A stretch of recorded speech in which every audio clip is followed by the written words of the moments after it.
خوشبو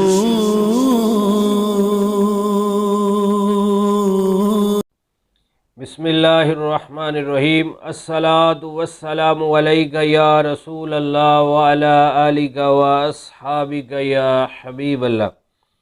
معزز ناظرین و سامعین، حضرت سیدنا نافع بن حارث رضی اللہ تعالیٰ عنہ روایت کرتے ہیں، فرماتے ہیں کہ ہم ایک سفر میں پیارے آقا صلی اللہ علیہ وآلہ وسلم کی معیت میں، یعنی آپ کے ساتھ سفر میں تھے، اور 400 صحابہ کرام بھی آپ کے ساتھ تھے۔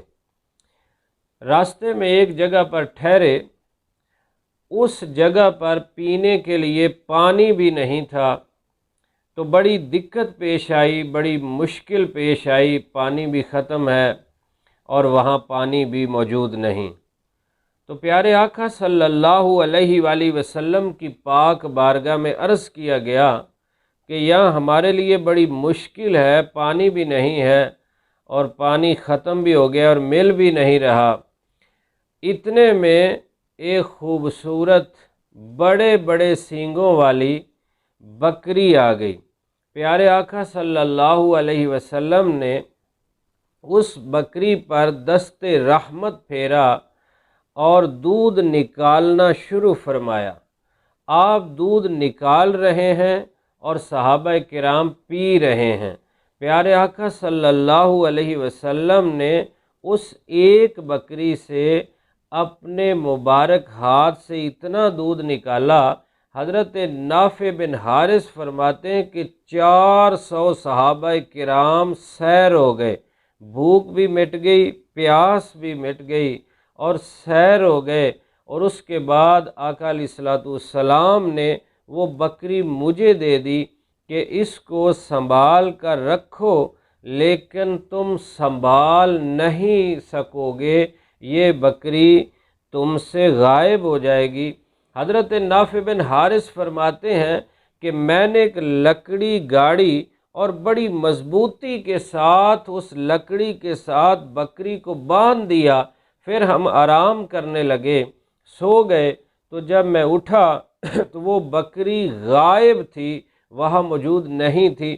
میں آقا علیہ الصلوۃ والسلام کی خدمت میں حاضر ہوا، عرض کیا یا رسول اللہ صلی اللہ علیہ وسلم، وہ بکری تو غائب ہو گئی ہے، وہاں ہے ہی نہیں۔ تو فرمایا کہ میں نے تو پہلے بتا دیا تھا کہ تم اسے سنبھال نہیں سکو گے، وہ جس نے بھیجی تھی وہی لے گیا ہے۔ اور یہ فرمایا، تو دیکھیے پیارے آقا صلی اللہ علیہ وسلم کا عظیم معجزہ، آپ کی شان و عظمت کہ جہاں پانی نہیں ہے اور 400 صحابہ کرام ہیں، تو کس انداز سے پیارے آقا صلی اللہ علیہ وسلم نے ان صحابہ کرام کو سیر فرما دیا، اور ایک غیبی بکری جس کا دودھ نکال کے پیارے آقا صلی اللہ علیہ وسلم نے 400 صحابہ کو سیر فرما دیا۔ تو خزانے محبوب کے ہاتھوں میں ہیں۔ اعلی حضرت امام اہل سنت پروان شمع رسالت مجدد دین و ملت امام احمد رضا خان علیہ رحمت الرحمن کیا خوب فرماتے ہیں، آسماں خاں زمیں خاں زمانہ مہمان، صاحب خانہ لقب کس کا ہے تیرا تیرا، میں تو مالک ہی کہوں گا کہ ہو مالک کے حبیب، یعنی محبوب و محب میں نہیں میرا تیرا۔ یعنی آسمان بھی آپ کا دسترخوان ہے، زمین بھی آپ کا دسترخوان ہے اور زمانہ مہمان ہے۔ اللہ کے علاوہ پوری کائنات آپ کا فیض لے رہی ہے، آپ رحمت للعالمین ہیں۔ لا و رب العرش، جس کو جو ملا ان سے ملا، بٹتی ہے کونین میں نعمت رسول اللہ کی۔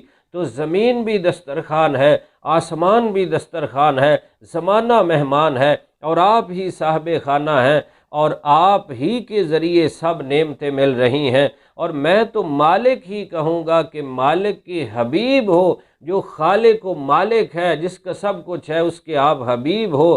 شرک تو تب ہوتا ہے کہ جب کوئی برابر کا ہو، یہاں کوئی برابری نہیں ہے، آپ اللہ کے حبیب ہو، اللہ کے محبوب ہو۔ میں تو مالک ہی کہوں گا کہ ہو مالک کی حبیب یعنی محبوب و محب میں نہیں میرا تیرا۔ اور ایک جگہ فرماتے ہیں وہی رب ہے جس نے آپ کو ہمہ تن کرم بنایا اور ہمیں بھیک مانگنے کو تیرا آستاں بتایا۔ تو پیارے آقا صلی اللہ علیہ وسلم اللہ تعالیٰ کے محبوب ہیں، اور آقا علیہ الصلوۃ والسلام کے پاس اختیارات ہیں، آپ جس کو جو چاہیں عطا فرما سکتے ہیں، اور جہاں چاہیں جس نعمت کے ذریعے چاہیں مالا مال فرما سکتے ہیں۔ اللہ رب العزت ہمیں اپنے محبوب صلی اللہ علیہ وسلم کا سچا عاشق بنائے، غلام بنائے، اور آپ کی ہر ادا پر عمل کرنے کا جذبہ نصیب فرمائے۔ آقا نے فرمایا جس نے میری سنت سے محبت کی اس نے مجھ سے محبت کی، اور مجھ سے محبت کرنے والا جنت میں میرے ساتھ ہوگا۔